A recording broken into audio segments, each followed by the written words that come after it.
Are you or someone you love suffering from chronic yam head syndrome? Do you find yourself writhing in pain at night, recovering from the lies of men? Do you believe everything that is told to you? He said you had to work late. Did you believe that? Are you an idiot gal? These are the questions we have to ask ourselves. If you find that you yourself or someone you know is afflicted, please contact 1-800-HAVE-SENSE today.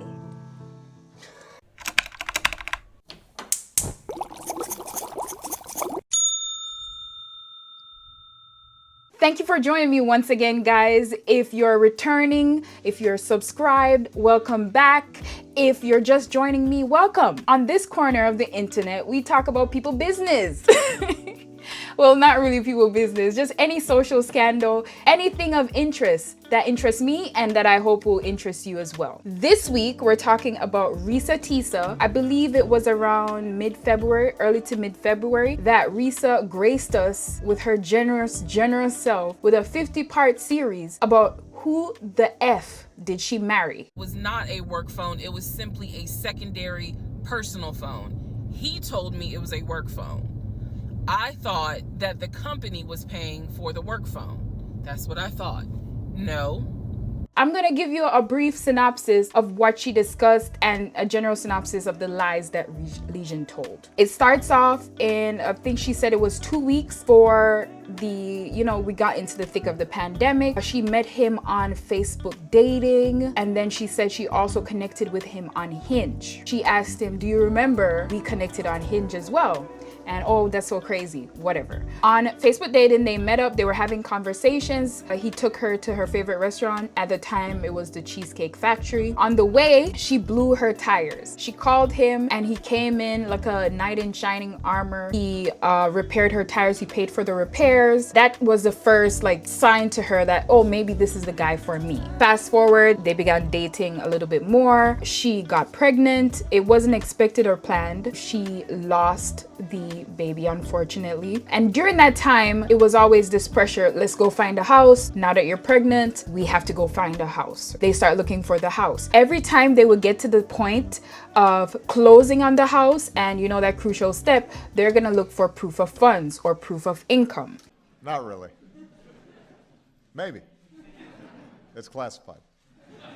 When they would get to that point, he would make up an excuse or he would be avoidant. He would say, I don't believe that's how it should work. I don't think I have to do it that way. And it would be some holdup until the realtor either got tired or Reesa herself said, okay, I don't really want to pursue this. And I feel like she was giving him chances. As she herself says, I gave him chances to back out of lies with me because again, she felt like this was her Prince Charming. This was her chance. She said she felt it was her turn. They went to see houses during that time as well. Intro to her, she said that he was working at the condiment factory, like he was a manager of some sort. And then while they continued to date, he was promoted to being the VP of said condiment factory. He also said they gave him a company car, which he was able to pick out himself and go to the dealership. I've never heard of a company giving you the agency to go to the dealership and pick out whatever car of your choosing. Maybe I've never been a VP of anything. He goes there, he starts telling her, you need to pick out a car, like we have a budget, you need to pick out the car. So she has always wanted a dark blue BMW with a cognac interior. That's everybody now knows. If you don't know cars, you're gonna know a dark blue BMW with a cognac interior, okay? She wanted that. He said, all right, test driving a lot of cars. It would always be some excuse. What you going for? 17K. Is that what? 17K. $17,000. Yeah, y'all boys ready to dip? He was saying the condiment factory management had changed and he would always talk to his sister and his brother in the morning for 40-minute periods. He would even ask her, hey, my brother's on the phone. Could you please talk to him or just say hi? And then he'd reiterate that message to whoever was on the phone. Come to find out, he was not speaking with anybody on the phone.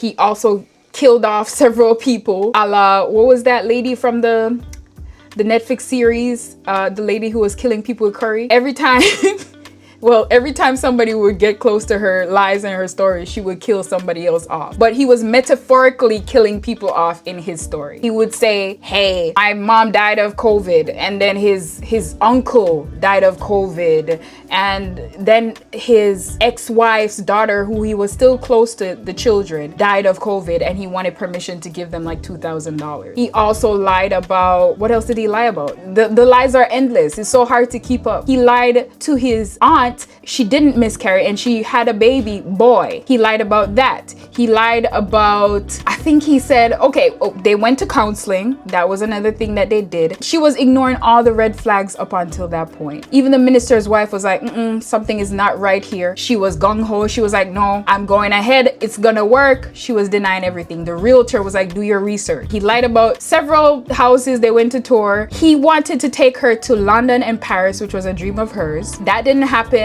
He was like, okay, let's get our passports together. She did all the work to get the passports together. It never happened. That was another lie, unfortunately. And then eventually it got to a point where she was one up on his lies and she told him to get out of the house. At this point, he had like some type of foot injury. He was, bed bound. And then he was telling his aunt on the phone that she's taking his money, and she's saying that I lied to her, which she never did. And that's what got her really upset, leading her to kick him outside of the house. So brief synopsis, there's a few lies along the way there. There was one that I found to be the most egregious when she asked about his social security number and he said, oh, I am a private citizen. Part 26, who the fuck did I marry? So I asked Legion, what's the deal about San Diego State? He was like, what are you talking about?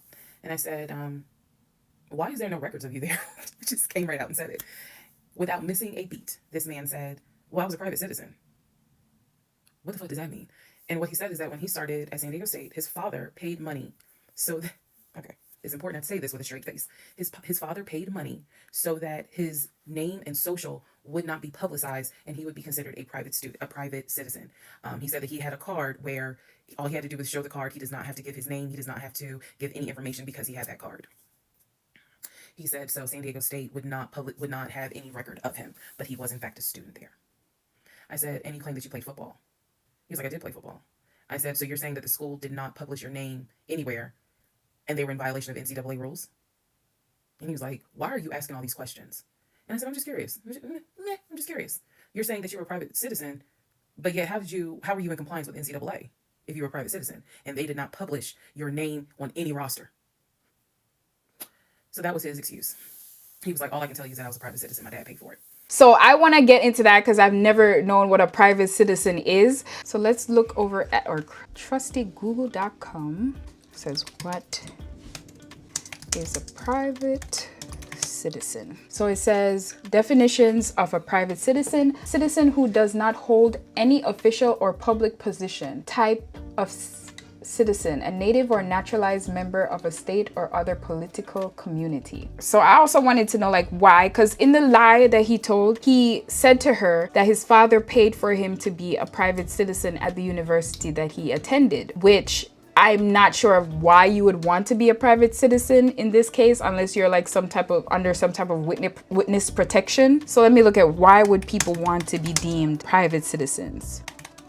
So it says private citizens may have the right to make citizens arrest under certain circumstances, despite not being sworn law enforcement officials. Private citizens may have the right to bring citizen suits to enforce a statute. Well, I didn't understand it as well. Maybe it has some relation to the fact that he was arrested. He had a criminal record at the end of everything as well for impersonating a police officer. So maybe he just had an obsession with, law. He also told a lie that he would never break the law because his father was a law enforcement professional and that's not something that is in his character to do. So maybe he just has an obsession with stuff of that nature. That's the whole private citizen. I don't understand the motivation for the lies. There's no rhyme or reason for why they tell the lies that they do. It's a condition. There was also an update where she said that he has been diagnosed with schizophrenia and bipolar disorder. I think I have the update here. Who the fuck did I marry? New update. Today is Monday, February 26, 2024. Earlier today, Legion's older brother, Chris, reached out to my friend, Tracy Tripp, an attorney here in Metro Atlanta. He called her firm to ask how he can get in contact with me. Tracy, being the friend that she is, basically had the attitude of, I don't know you. You will have to verify. Remember, trust, but verify. Chris did exactly that. On the phone, he verified, because I was on speakerphone when she called me, that he was in fact the older brother. I felt comfortable. I called him from my personal phone. I called him at 2:16 p.m. Eastern Standard Time. He and I spoke, and there were 2 things that he asked for me to clear up. Here it is. Number 1, Legion's mother passed away first. His father passed away a few years later. It was at the father's funeral that Legion brought his ex-wife, and apparently there was an altercation of some kind between Legion and his older brother. They have not seen each other since the father's funeral. The information that I initially gave in my 50-part series was that they have not seen each other since the mother's funeral. So I want to clarify, they have not seen each other since the father's funeral. Secondly, Chris wanted me to also let you all know that their parents, though they are passed away, the parents did everything they could to get Legion psychiatric help. At one point, they were taking him to different therapists and psychologists. He's been diagnosed as a kid with both bipolar and schizophrenia. I did not know this. Chris informed me today, Monday, February 26th, during that phone call, that their father came out of retirement to help pay for the medications. And as Legion got older, he refused to take them. Did not know that. I say all this to say that Chris gave me permission to go ahead and relay this message to everyone to clear up some things that were said in the 50-part series. He also had a message for me. He said, "We support you. The family is not mad at you. We've known how he is for years. You can expose that motherfucker." At the conclusion of everything, she found out he had 2 brothers. He was a part of a twin. He had a twin brother who he replicated his lies based on. The brother had all the things that he wanted. He was the VP of his company, he had a company car. He was like more established. Legion was, I guess, the other twin, right? And then he had an older brother who he did not speak to for a number of years because of his lies. He also never spoke to anyone in the morning. He was having a one-sided conversation with himself for 40 minutes. He didn't have a sister, to my knowledge. He made up those people. The daughter of the ex-wife was still living. His mother died, but not from COVID, but a number of years before. His father was also dead. He said he was like well into the church. His family was very heavily into the church. His brother said his father probably never touched a church. His lifestyle did not reflect a godly man. Men can lie. Oh God. Men can lie. Lord have mercy. Not that he was like an atheist or anything, but he wasn't godly in any sense. So he told those lies as well. I also want to talk about the recent responses to her story. There was a lady that said basically a VP would not want a woman of that caliber, referring to her size. Reesa Teesa does not look like the arm candy that he would have on him.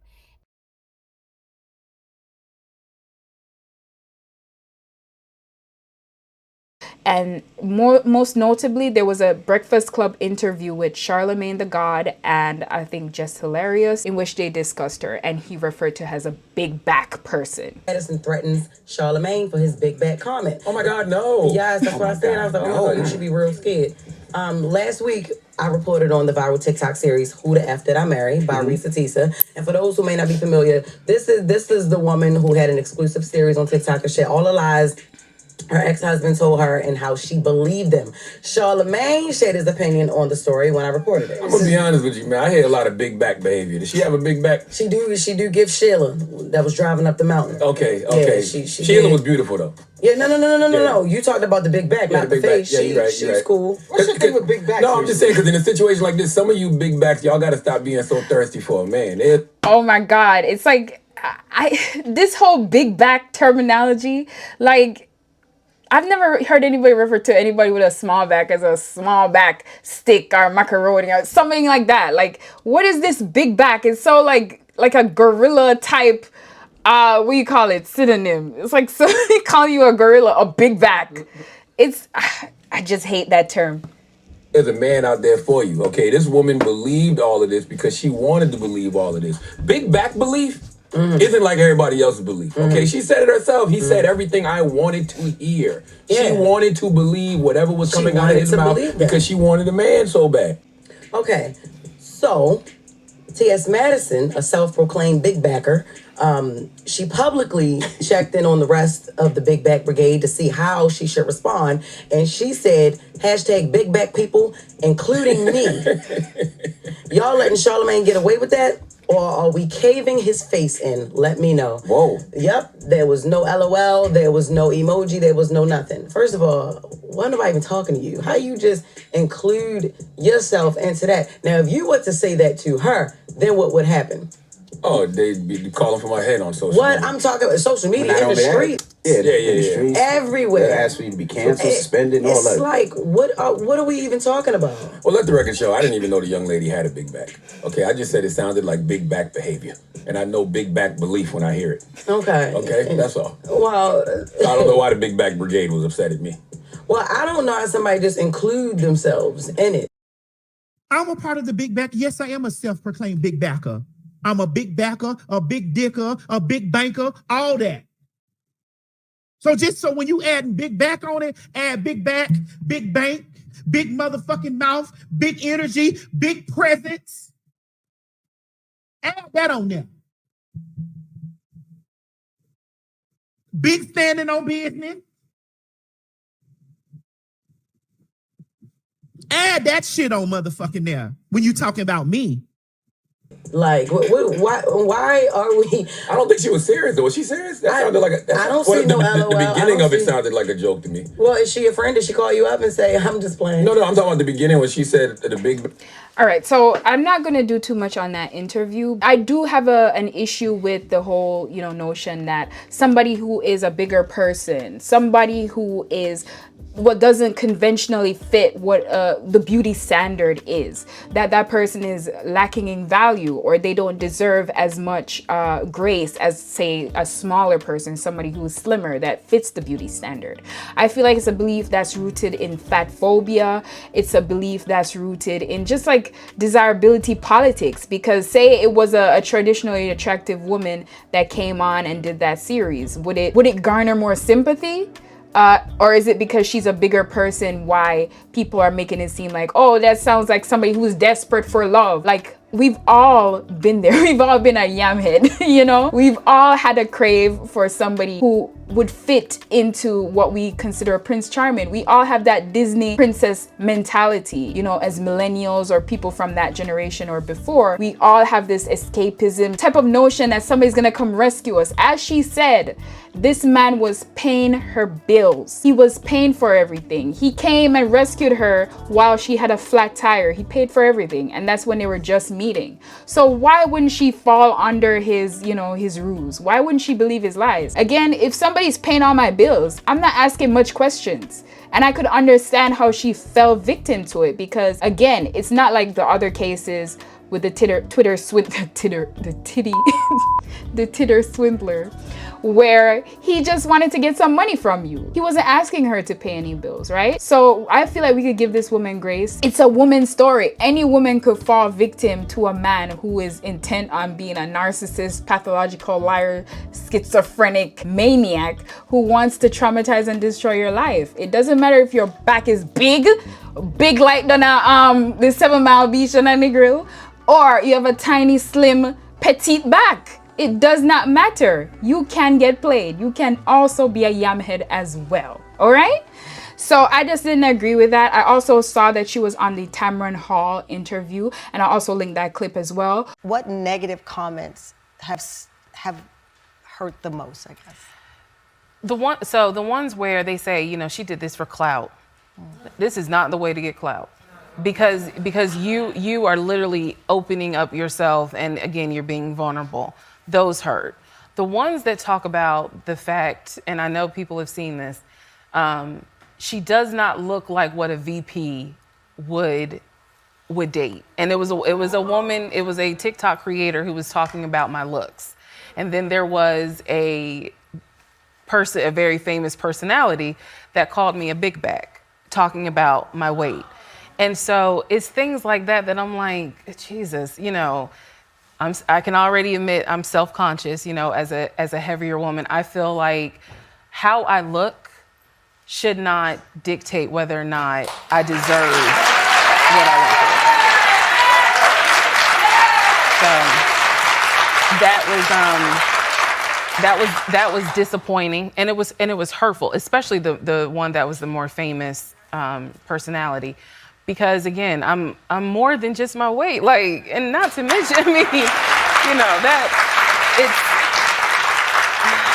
it's hard.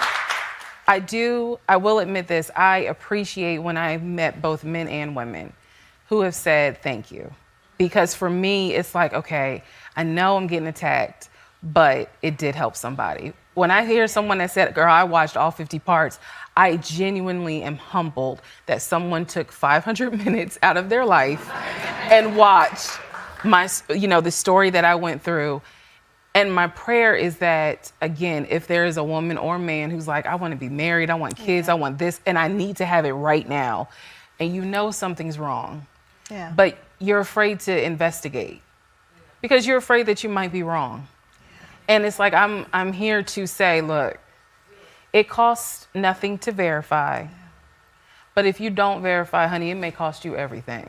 I really do feel that we need to give more grace to women, especially this woman who has been gracious to face her trauma head on and talk about her experiences with this man. I also saw where he came out, Legion, that's the guy in question, and he did an interview. I also want to take a quick look at that interview as well, where he continues to lie. We won't go through the full interview, but we'll just also include a few clips from that interview to give his side of the story. She wanted to live a bigger life than I was planning on living. What are you putting into this? Her car that she was driving at the time was trash. What happens if I lose my job? I get sick. I get this. I get that. You spend money every day. You step out the door. But sir, the car that she was driving was trash. But she never asked you for a car. You the one that came to her offering, oh, the company got for me to get this car. What kind of car do you want? She never asked you for anything. He's telling the family that I stole his money. I'm trying to be financially smart because you just go out and spend and spend and spending and you only putting a quarter back. She said, one thing you need to know about Legion. She said, whatever he tells you, it is a lie. That's not it. And she did it for likes. I thought I knew, but I truly had no idea who the fuck I married. So the family relationship thing is another thing that was big. She mentioned, getting up every morning, talking to your brother, from her conversation she had with her family, it was like seeming as if these people didn't have any contact with you. So who was on the phone? We're at the point where I've spoken to the female cousin. Yes, inquiring minds want to know, Alicia. Who are you talking to? And she gave me the phone number for the older brother. For the purposes of this video, we're going to call him Chris. Chris was very nice. I called him. He was gracious. He was willing to answer whatever questions I had. And what he said to me was, he said, my brother has always been a liar. He's always been a liar. I explained to him about the phone calls. The fact that Legion would be on the phone for 35 minutes, laughing, talking to Chris, relaying messages from Chris to me, and relaying messages from me to Chris. Without missing a beat, Chris says he was never talking to me. Like I told you in the beginning, 2 gentlemen that looked out for me when mom and dad passed away that became brothers to me, which is Elgin and Miguel. These are the guys that I would talk to in the morning time. My brother Elgin is, he's not, like I say, he's not my blood brother. Men can lie. Oh, God. But he's a pastor. In the morning time, I love to get my day started. He give me a word of encouragement. He do to everybody's congregation, just give you something to get your day started. And he would call me in the morning just to help. I love how this guy, the interviewer, he's just like, like somebody just lying to you and you just like, but he's so professional about it. I love it. Let me get my day started. And I needed that. I was working my butt off back then. And if he didn't do that, then... As the forklift driver, mind you, nothing wrong with that, but he was a forklift driver and not the VP. Important to mention. I don't know. Like I said, he cared enough to reach out. This man was busy every day. Still busy.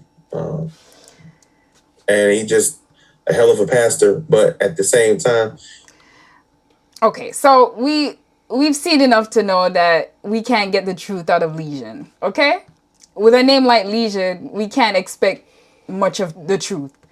All right, so with that, basically Legion said a bunch of nothing in the interview. I respect to the creator. I'll link it down below.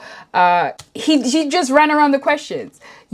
She said that you said you were talking to your brother and your sister in the morning. Now you're telling us that it was your brother Elgin, who was a brother from church. No, you told her that was your brother. And you made her pass messages along to him, right? You said it was your brother Chris. So this whole story you have now, like it's still the fact that you lied. You lied. And that's it. And it's okay. And I feel like when she did this series, it was good because it got her exposure and now she's gonna accomplish her dreams, hopefully. But it's also a catnip for narcissists. You know, narcissists love stuff like this. Anything that grabs them attention, they're gonna hop onto it. And this guy is a classic type A narcissist. He just wants to be a part of the story. It's like it fuels him. He loves it, you know? And again, he was gonna come out the woodwork without people exposing him because again, he's a narcissist and he loves this type of attention. All right, so I'm gonna close out here, guys. Did you enjoy the Reesa Teesa series? It held my weekend hostage last weekend. I was gripped by Reesa Teesa. Did you agree? Did you feel like Legion has his side of the story? Do you feel like he needs to do his own 50-part series? What do you believe? Do you think that Reesa Teesa should get her dark blue BMW with a cognac interior? It's about time now. I want to see my good sis ride off into the sunset in her dark blue in her dark blue BMW with a cognac interior. And yeah, she also said that she's going to London and Paris as well. So I really do feel great about that. I'm glad that she's finally, you know, seeing the brighter end of the trauma that she endured. I'm happy for her. I see people trying to pocket watch her and check her pocket. Let that woman enjoy herself, you know? Did you entertain us this weekend? No, then don't watch that woman's pocket. And I'm gonna close out here, guys. Thank you for coming back. Thank you for watching. Love you, and be kind to yourself in the streets, okay?